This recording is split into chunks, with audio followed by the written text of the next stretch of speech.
Spiderway home. Spiderway home. Welcome to Turtlebird Reviews. Today we're going to be talking about Spider-Man No Way Home. So, just so you know, we will not be talking about spoilers until the timestamp at the bottom of the screen.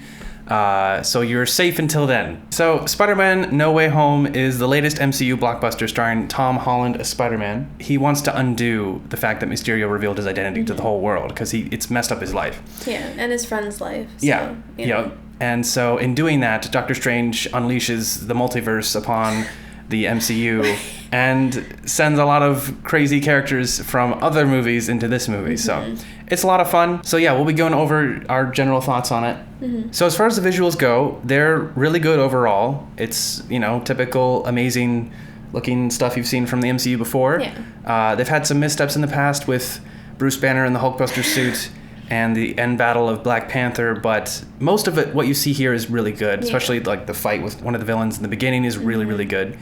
Lots of amazing visuals near the end, so it's pretty solid all around. Yeah. But certain CGI characters are kind of bad at times. It's kind of a symptom of them using too much CGI where they don't need it, and sometimes it looks kind of bad.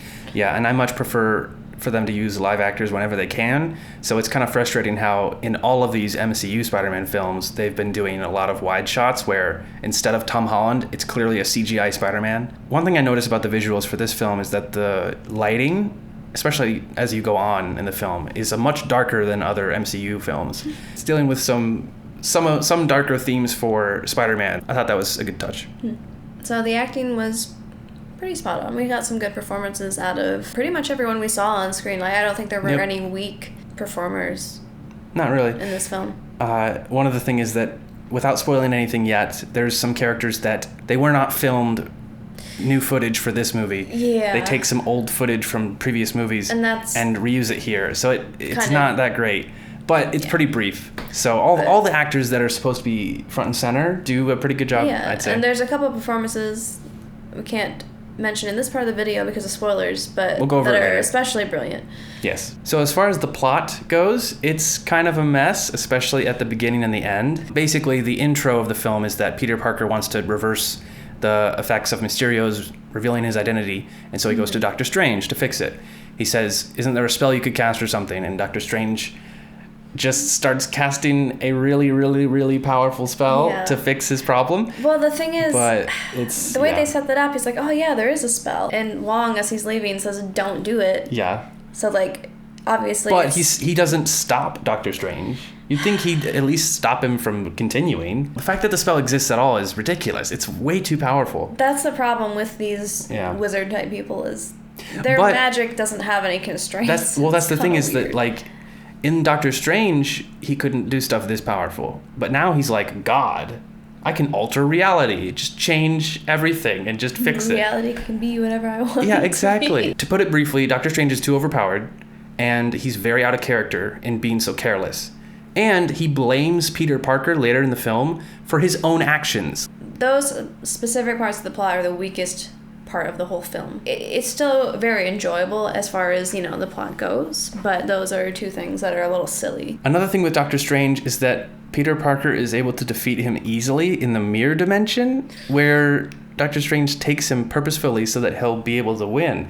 It's really silly. I don't know. Yeah, he uses geometry. He uses the power of geometry, and his brain. Some good parts to the plot are that there are definite consequences for Mysterio revealing Peter Parker as Spider-Man. He gets basically canceled in the public sphere because everyone thinks he's a murderer. You get to see the effects of that throughout the whole world, and it's really cool. That's true of all of the film, actually. There's a lot of consequences for his actions and the events, more so than the first two films. Another thing I noticed was that at the beginning, when he's framed for murder, I think pretty much all of his Stark tech is removed from him, because there's an ongoing investigation. That's really helpful because it takes away some of these overpowered technological things he has that might be too useful later on in the movie. So it's just good writing there.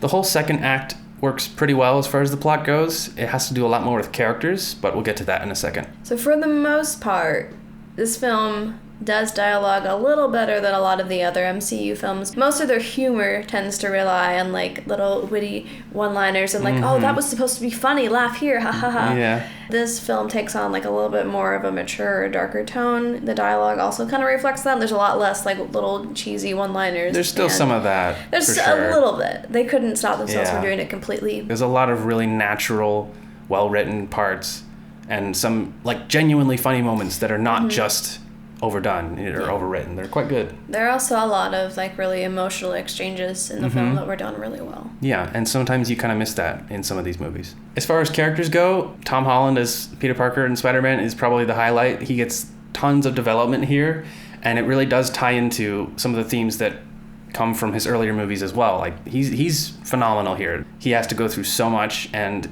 the way Tom Holland acts it out and the way the writers are trying to convey it is amazing. His friends are great as well, and we get to see some typical funny moments from Ned and some good moments from MJ. There's nothing really wrong with them. They're pretty good like supporting group for him, honestly. Yeah. They tie into some of the emotional moments later on in the film.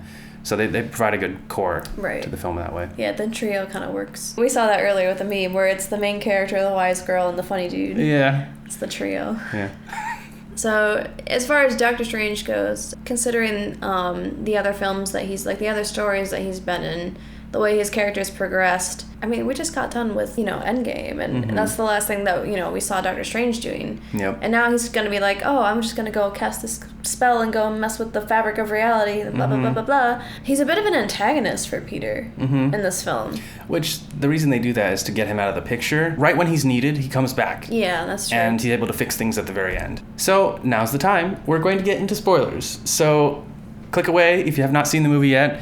Trust me, it's worth it. You want to see the movie in theaters or otherwise. You want to see it yourself before having it spoiled for you. So, the big surprise in this movie is that other Spider-Men from previous films have entered into this universe thanks to Doctor Strange's spell. We have Tobey Maguire and Andrew Garfield, and we also get to see the villains from all of the previous Spider-Man films. The main ones, at least. Everyone's back. So that's really cool, but what's even cooler is the fact that they make it work and they make it make sense. And aside from how they get there in the first place, the character development and the writing and everything is well done for that part of the film. And I'm really glad for that because they could easily have just done like a, hey guys, look at these cool characters. Isn't it neat that they're back? And then that's it. Or just a cameo, or it could have spiraled out of control because there's like 9 extra people. They balance the number of villains quite well, and they could easily have flopped that. One of my favorite performances was Willem Dafoe returning as the Green Goblin. I think he's absolutely the highlight of the villains. His acting is incredible. He's wonderful. I love his performance, and everything about him in this film is great. You got Alfred Molina returning as Doc Ock. They de-aged him for this movie, which you couldn't really notice too much. It wasn't too bad, honestly. It was pretty good. It was pretty good.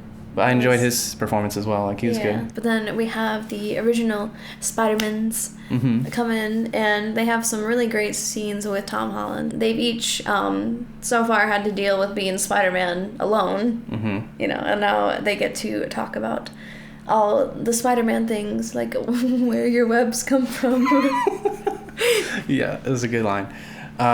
It's really cool because you've got Tobey Maguire, who is the wise older Spider-Man who has seen He's so old lots that of he things needs his and back cracked. Yeah, that's a reference to Spider-Man 2 when he falls off the building and he says, "I'm back," and then he hits the ground and he gets up and he says, "My back." Oh. I just like how Tobey's considered the older, wiser Spider-Man, and then you have Andrew Garfield as the depressed Spider-Man. Yeah, is that a fair way to describe? His eyes were super watery the whole time. I don't know. He looked like he was always going to cry. So Andrew Garfield has a lot of great lines as well. Like, he gets some of the best humor in the film, for sure. The cool thing with him is that his character arc is that he gets to save Tom Holland's Mary Jane, MJ, from falling off a building, and that ties into the fact that he failed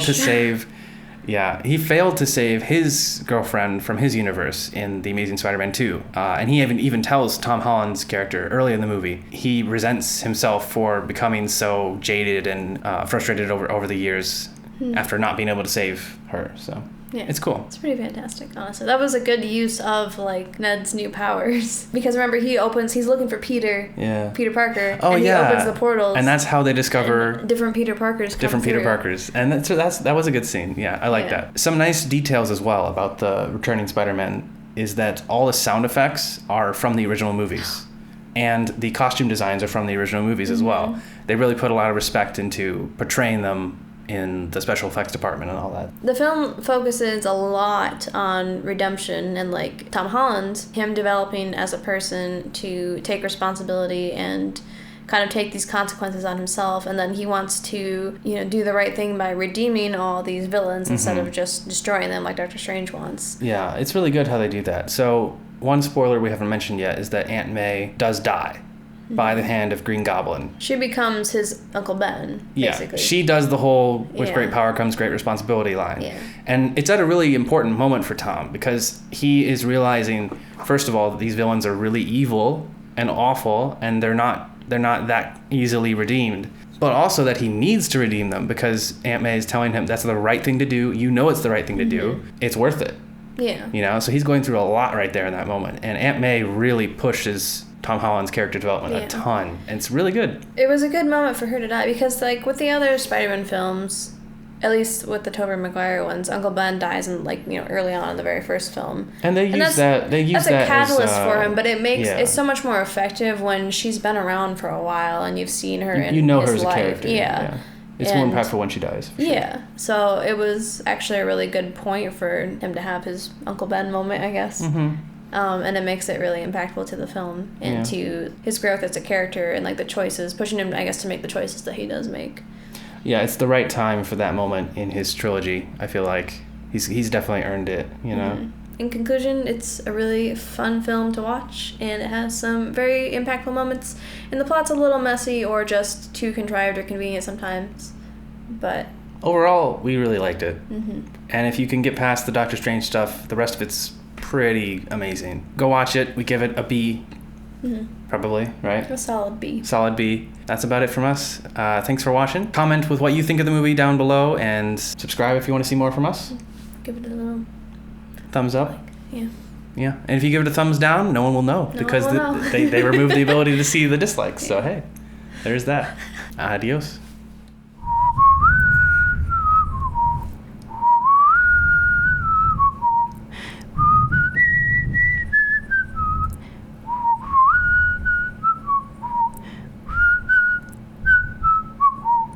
Yeah.